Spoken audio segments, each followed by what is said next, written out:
கொண்டு தொலைநோக்கு பார்வையோடு நம்முடைய மக்களுடைய வாழ்வாதாரத்தை உயர்த்துகின்ற வகையிலே அம்மாவோட திட்டத்தை முழுமையாக செயல்படுத்துகின்ற வகையிலே இன்றைய முதலமைச்சர் அண்ணன் எடப்பாடியார் செயல்பட்டுக் கொண்டிருக்கின்றார்.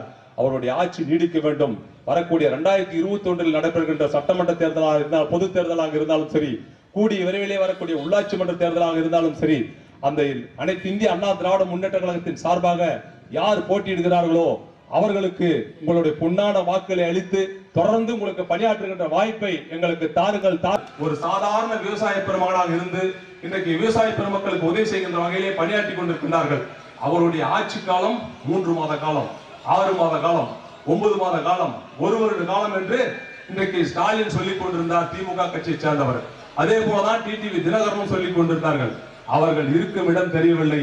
அப்படிப்பட்ட சூழ்நிலையில் தான் இன்றைக்கு அவர் மாண்புமிகு தமிழ்நாடு முதலமைச்சர் எடப்பாடியார் அவர்கள் அம்மாவுடைய வழியிலே தமிழ்நாட்டு மக்களுக்காக எண்ணற்ற திட்டங்களை வாரி வழங்கிய காரணத்தினால் நம்முடைய அரூர் சட்டமன்ற தொகுதியில் இடைத்தேர்தலிலே சம்பத்குமார் அவர்களுக்கு அதிகப்படியான வாக்குகளை அளித்து வெற்றி பெற செய்த வாக்காளர் பெருமக்களுக்கு தருமபுரி மாவட்ட கழகத்துடைய செயலாளர் புரட்சி தலைவி அம்மாவின் வழிவந்த இந்த அரசு நடைபெறுமா நடைபெறாதா என்று இந்தியாவில் தமிழகத்தை உயர்கல்வித்துறையின் முன்னோடி மாநிலமாக எடுத்துச் சென்ற செண்பகம் சந்தோஷ் முதல் இந்த தாளில் அச்சடிக்கப்பட்டிருக்கின்ற அத்துணை முன்னணி ஊராட்சி கழக செயலாளர்களே, கிளைக்கழக செயலாளர்களே, கழகத்தில் அத்துணை முன்னணி பொறுப்புக்குரிய அன்பு சகோதரர் சம்பத்குமார் அவர்களை வரவேற்பு.